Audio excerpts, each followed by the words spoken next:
Aula de número 5, as 8 características do Swastika Yoga.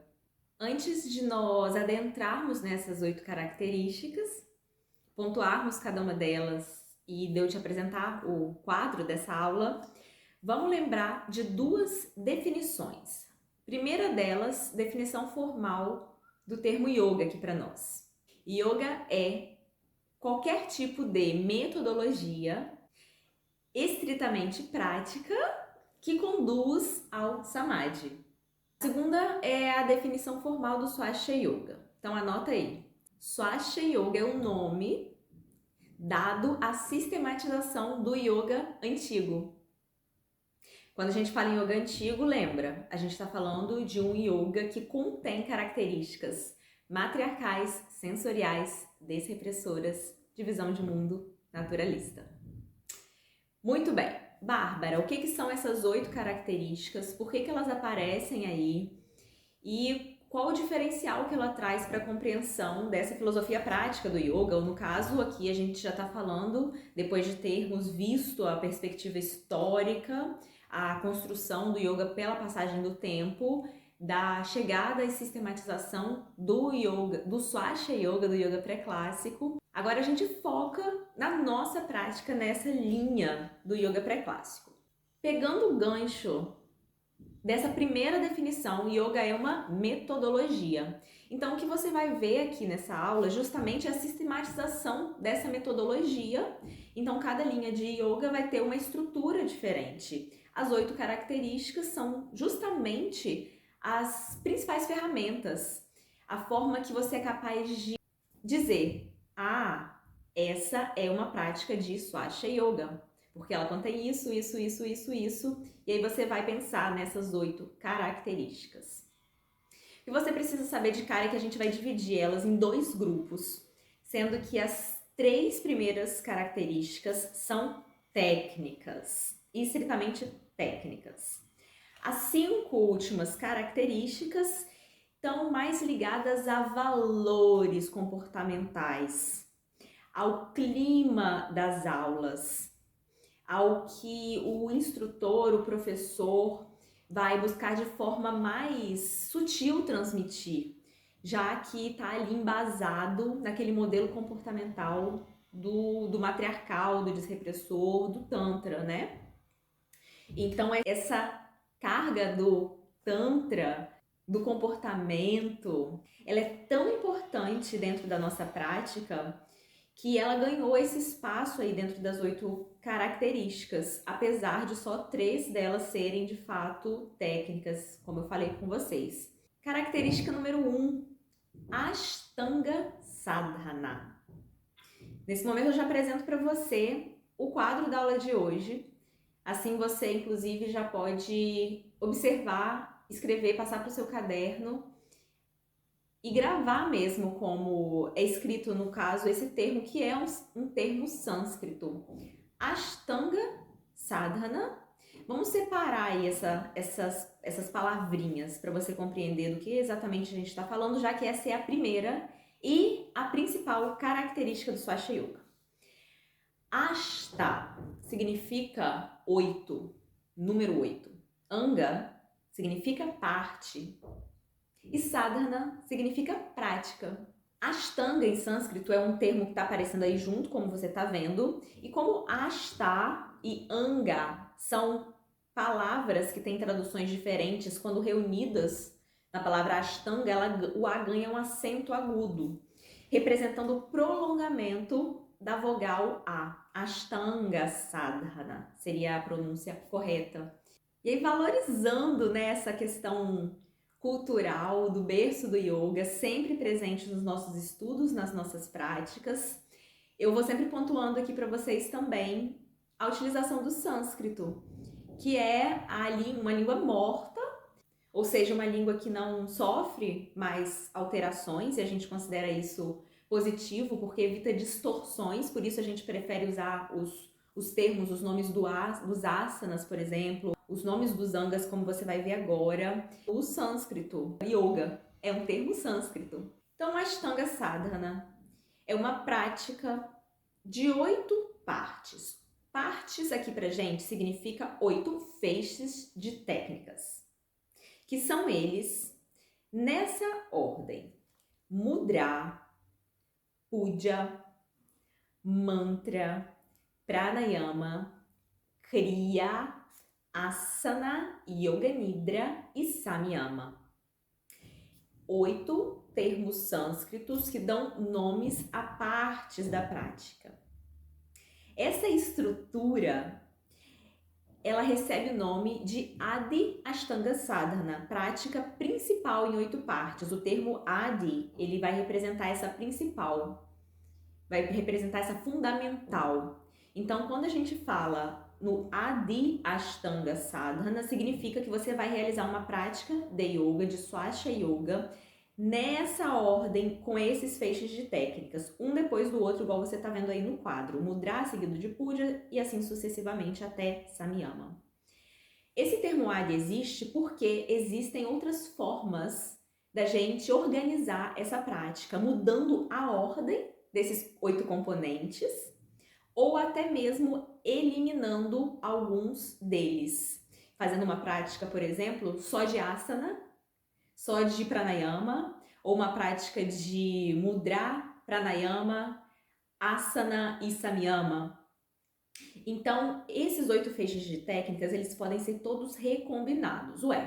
Então se Ashtanga Sadhana significa prática em 8 partes, e você vem me dar uma aula de Swastika Yoga com 3 dessas partes, significa que está descaracterizado. Verdade. Então, a gente não tem aí uma prática do Ashtanga Sadhana. Nesse caso, essa característica número 1 está ausente, e o que a gente tem é uma prática do Swastika Yoga que a gente chama de heterodoxa, ou seja, uma prática onde todas as características principais, ou seja, as características número 2, 3, 4, 5, 6, 7 e 8 do nosso quadro geral dessas características do Swastika estão presentes, e a prática, o Ashtanga Sadhana, está ausente, porque a prática não é realizada em 8 partes. O que vai determinar isso? Bom, a nossa prática fundamental, na dúvida principal, aquela na qual o instrutor vai provavelmente focar muito mais, que garante a evolução, o desenvolvimento de uma forma segura, de uma forma confiável, é o Adi Ashtanga Sadhana. Porém, o instrutor fazendo acompanhamento, conhecendo o aluno, observando as necessidades daquele aluno, os objetivos daquele praticante, ele pode fazer ajustes, ele tem a liberdade de pegar algumas partes dessa prática, ou seja, eliminando a Ashtanga Sadhana e usando essas ferramentas que são de fato poderosíssimas, às vezes precisando desenvolver mais um respiratório, e aí dando algumas aulas intercalando com a Ashtanga Sadhana, intercalando com uma prática que seja heterodoxa, com foco, por exemplo, na respiração consciente, para depois conseguir levar o aluno a um determinado ponto para continuar o desenvolvimento dentro da prática da filosofia como um todo. Então, dando para vocês um pouquinho do lado de cá, em como é feita esse acompanhamento, né, evolutivo do praticante, como as práticas são de fato construídas. Então, de todas essas características que a gente volta para o nosso quadro principal, a primeira delas é a única que pode eventualmente estar presente, e isso não significa que você não esteja fazendo uma prática de Swastika Yoga, porque ela precisa conter do número 2 ao número 8, certo? O que são, então, esses 8 feixes de técnicas, que eu falei os nomes em sânscrito e não expliquei o que é cada um deles, né? A próxima aula vai falar de anga em anga, de parte em parte. Então, a gente vai dar a tradução e a definição, o que é cada um desses feixes de técnicas, na próxima aula de número 6, beleza? A aula é só sobre isso. Vamos à nossa segunda característica do Swastika Yoga: regras gerais de execução.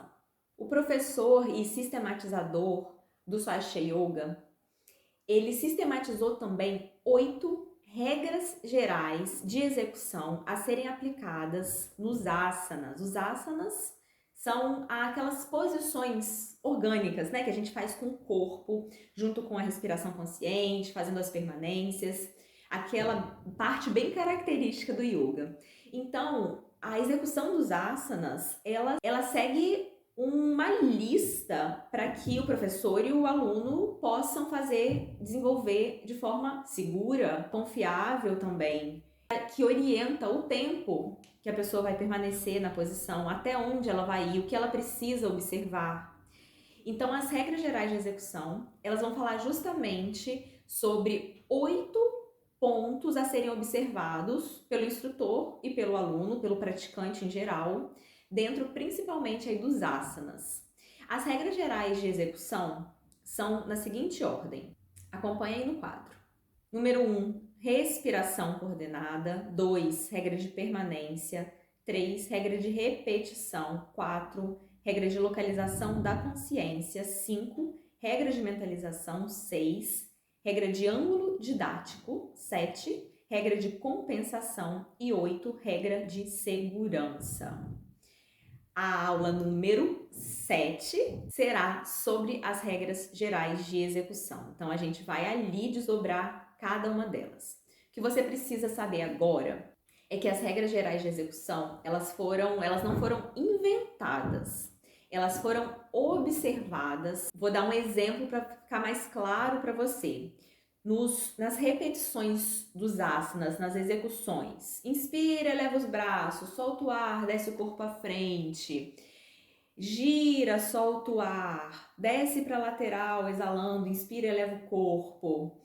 Ao invés do instrutor precisar ficar repetindo cada inspiração e cada exalação alinhada, coordenada a um movimento, essa regra ela é capaz de observar que certos tipos de movimento vão estar conectadas a um tipo de respiração que facilita a execução. Então é mais fácil a gente ir para o alto, por exemplo, quando a gente enche os pulmões.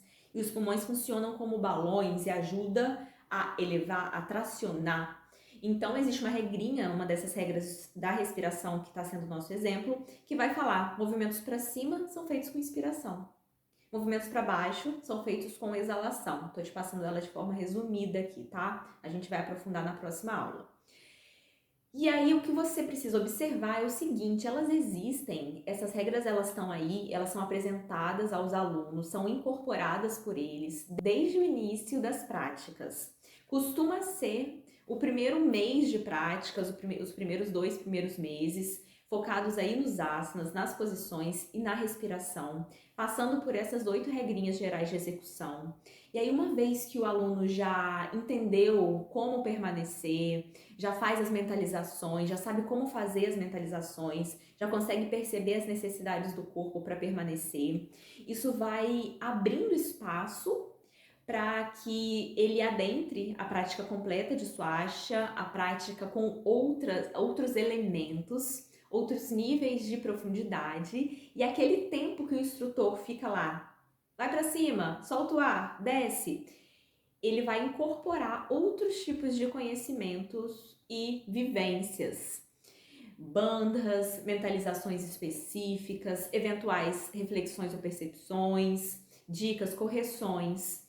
Então, as regras gerais de execução têm o objetivo principal de acelerar o aprendizado e evolução do praticante, de dar autonomia para esse aluno, para ele ser capaz de fazer a prática dele eventualmente em casa, depois que ele já tivesse preparado, estivesse sentindo seguro, estivesse sendo orientado, ser capaz de forma segura e eficaz, medir, dosar, saber os tempos, até onde ir. Certo?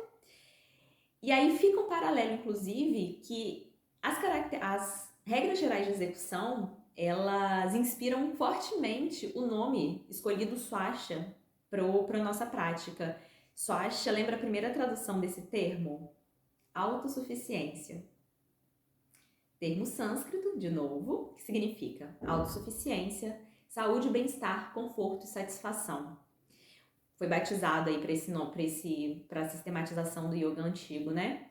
E essa primeira característica, autossuficiência, ela aparece aí nesse quesito do instrutor tá sempre querendo colocar nas mãos do aluno mesmo a passagem do conhecimento, de que não gere aquela dependência do aluno e instrutor para que o praticante possa seguir executando as práticas cada vez mais e até levar para a vida dele, ser capaz de realizar numa viagem, no momento ali desconectado ou sozinho mesmo. Então, a autossuficiência, ela tem esse termo, ele tem essa importância justamente por esse objetivo dos instrutores quererem mesmo ver a progressão do aluno acontecendo. Característica número 3, sequências encadeadas ou resgate do conceito arcaico, lá do pré-clássico, de sequências encadeadas sem repetição. Nossa, agora confundiu tudo, né? De que você está falando?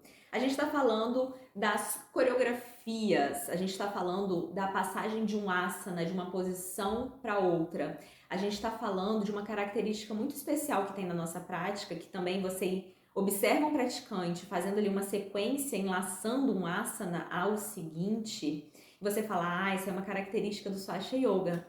Essa pessoa provavelmente está realizando uma prática de Swastika, que é um momento que você vai, de forma ortodoxa, de forma a gente enxergar dentro da caixinha ali, um momento no final do Anga Asana, no final da parte do Asana, onde você já fez as posições, permaneceu.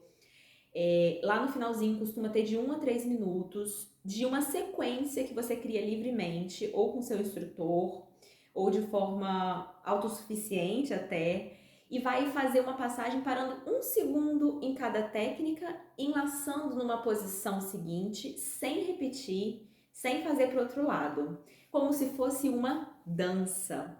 Da onde que veio isso? Bom, justamente desse resgate de um conceito arcaico que tem como principal resquício o Surya Namaskara, ou Surya Namaskar, que é a saudação ao sol. Aquela sequenciazinha, onde o praticante passa de uma posição para outra e fecha esse circuito, né? Não tem aquela coisa da ginástica de repetir, de vai para um lado, 1, 2, que foi incorporado ao yoga graças a uma influência muito forte, de fato, da ginástica inglesa. Acabou se misturando um pouco com yoga, mas entende-se que a vivência dos asanas mais antiga deve ter sido aquela inspirada nos movimentos da natureza, dos animais que acordam pela manhã, se espreguiçam longamente mais uma só vez, das nuvens que a cada momento estão numa posição, mas estão seguindo adiante. E um outro momento onde a gente observa, e vale a reflexão também, que não existe, na verdade, limites para, uma vez que você incorpora essa característica, essa ideia do encadeamento, ideia do fluxo, você vai perceber também que não só a partezinha final do Anga Asana, a coreografia em si, de 1 a 3 minutinhos, mas o próprio Anga Asana, as próprias posições são montadas pelo instrutor de forma a conectar uma outra.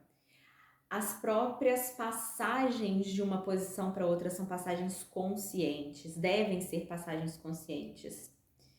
Então a gente treina esse meio do caminho, a gente treina a percepção de tudo estar enlaçado, conectado e da gente poder treinar também nesses meios. E além disso, a prática como um todo, desde mudra, puja, mantra, pranayama, etc., enlaçando, dando sequência.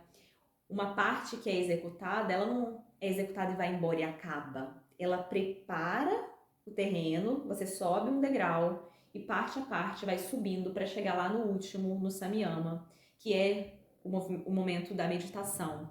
Então aqui também a gente observa esse circuito maior, essa ideia da coreografia, do enlace, do fluxo. Então essa é uma característica que você enxerga muito nas nossas práticas, onde a gente não repete as posições e onde a gente busca fazer essa reflexão e a vivência mesmo dos momentos estarem todos conectados um ao seguinte, inclusive, botando uma pulga atrás da sua orelha aqui, a continuação da prática do sadhana fora da 1 hora de aula, ao longo do dia.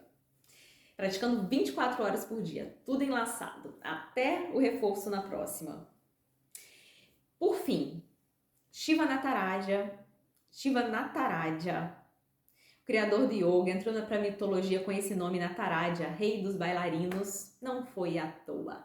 Tá aí uma grande inspiração pro Swastika Yoga em trazer para as características gerais esse marco de tão, né, inspirado em Shiva e tão poético também, tão relacionado às raízes tântricas, do fluxo da conexão. Característica número 4, aqui a gente já entra nas 5 últimas que estão muito mais ligadas a uma construção de ambiente, a uma ideia de valores por trás da prática de swastika, dessa egrégora, desse grupo. São tendências de comportamento que vão embasando de forma muito sutil, discreta, natural, a linguagem do instrutor, a absorção do aluno. E a primeira dessas características, o público identificado, que diz simplesmente que essa prática, a prática do Swastika Yoga, ela é direcionada a um público que se identifique não só com a prática em si, talvez uma pessoa que esteja buscando ali os benefícios, né, aqueles benefícios a mais curto prazo, mas sim uma identificação com a filosofia, com isso que a gente está falando aqui, de valores comportamentais, né? Com a ideia da evolução do indivíduo como um todo, a partir dessa visão de mundo mais desrepressora, mais tântrica, mais leve. Número 5 está bem conectado, fala de sentimento gregário, que nos lembra da valorização do grupo. Então, enquanto praticantes, por mais que o foco muitas vezes possa parecer, né, estar em nós, porque os esforços são nossos, a dedicação é nossa, existe um cuidado, existe um carinho especial pelas pessoas do grupo, pelos amigos ali de prática e a extensão da transformação do praticante para o seu círculo familiar, de amigos. Então aqui a gente fala desse sentimento dos grupos, sentimento gregário, já que a gente sabe que quando a gente se transforma, a gente acaba transformando os ambientes onde nós estamos, ou pelo menos a gente ganha mais consciência a respeito das nossas escolhas, né? Dos grupos que a gente compõe, que vão ali facilitar ou talvez colocar um desafio a mais, digamos assim, na nossa evolução dentro da prática e pessoal, individual. Então, essa valorização do crescimento a partir da observância do grupo, de estar com pessoas que estejam alinhadas aí, que te ajudem a crescer também, que você possa retribuir isso a elas, é uma das características comportamentais de valores da nossa proposta. Número 6, seriedade superlativa. Pois é, seriedade superlativa, ela tá ligada à ideia de honestidade de propósito. Então, é uma seriedade, uma espécie de clareza de propósito em querer crescer, evoluir, criar a constância, a disciplina. Então, tem essa seriedade, só que ela é superlativa. É uma seriedade acerca do seu processo, uma seriedade que é até observada nesse exercício que a gente faz aqui, de não só se ater à parte prática, mas de buscar mais conhecimento, né? De estar fazendo essas aulas aqui, de estar seguindo a proposta dos nossos estudos, dos nossos exercícios para casa, da prática diária, dos cursos, dos livros, tudo isso que vai gerar um senso de propósito ali, conectado a várias áreas da vida, a meta dessa prática. E essa característica está ali coladinha, criando, aliás, essas 3 últimas criam aí um contexto, é um trio muito interessante, que se balanceia de uma forma muito bonita, na minha opinião. E a próxima dela, número 7, é a alegria sincera. Então, junto com a seriedade de propósito, né, com a honestidade de propósito, com essa clareza, a gente compreende que é um processo que vai demandar paciência, vai demandar tempo, vai demandar muito autoestudo, muitos desafios para que a gente consiga concretizar novos padrões comportamentais. Então, dentro de tudo isso, a gente conta com alegria sincera, com alegria de estar no processo, com alegria de talvez não ter chegado ainda na meta, mas de já usufruir desse estado de contentamento por ter feito a escolha de seguir por aí. E a alegria sincera, ela aparece muito nas nossas práticas pelo sorriso. Dentro dos asanas, na descontração, na meditação, existe sempre essa transparência, esse exercício do sorriso que cada vez fica mais natural, organizando, ajudando a gente a organizar, a estruturar o nosso cérebro mesmo, a estar cada vez mais confortável, vulnerável, disponível de maneira positiva, né? A estar encarando todo esse processo de transformação e que, por outro lado, pede tanta disciplina, tanta seriedade. Por fim, lealdade inquebrantável. Dessas últimas 3 características, a lealdade inquebrantável talvez seja a mais difícil da gente compreender, já que a nossa cultura ocidental, ela não tem como no Oriente essa questão da lealdade, né? Talvez o mais próximo que a gente consiga aí assimilar a lealdade seja a ideia do cão, daquele que está sempre lado a lado com o seu dono, com quem com o seu cuidador, quem o adotou, e permanece, né, diante de qualquer, ali praticamente qualquer circunstância, ao lado dessa pessoa, honrando essa pessoa, esse dono. A lealdade inquebrantável, ela nos ajuda aqui a cultivar um senso de estabilidade.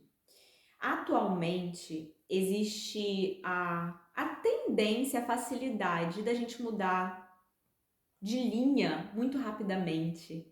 Seja de linha de yoga, seja até mesmo de atividade, se é que você veio buscar um daqueles benefícios, por exemplo, se você vem aí querer curar uma dor no seu braço, pode ser que você pense que o yoga é a melhor solução, mas ali depois talvez você conheça uma fisioterapia, uma massagem, ou até mesmo algum esporte, fica muito fácil transitar, né? Se o objetivo é resolver, né, o problema no braço. Por isso também o público identificado com a proposta característica aí número 4. Nossa filosofia, ela pede mesmo esse engajamento mais profundo. E esse senso de lealdade, ele é algo que deve vir naturalmente, mas que ele também é promovido, treinado. É uma forma da gente ver o mundo, é uma forma da gente valorizar as nossas escolhas. Da gente ser capaz de olhar para o nosso passado e ao invés de se castigar, ao invés de se virar contra, de reclamar, de achar que foi errado, fazer esse exercício do ser leal a essa história, ser leal nem que seja aos aprendizados. A lealdade, ela se reflete na lealdade dentro de um relacionamento afetivo, né? Uma característica aí que talvez precise muito ser reforçada, compreendida, vivenciada por todos nós, dentro dos nossos círculos familiares, e aí naturalmente se estendendo à prática, a lealdade à filosofia em si, à prática em si, ao instrutor, tudo isso é muito valorizado, já que a filosofia pede esse tempo de maturação, né? Então, às vezes, um desconforto, atualmente a gente tende dentro do desconforto a uma fuga, né, a uma mudança.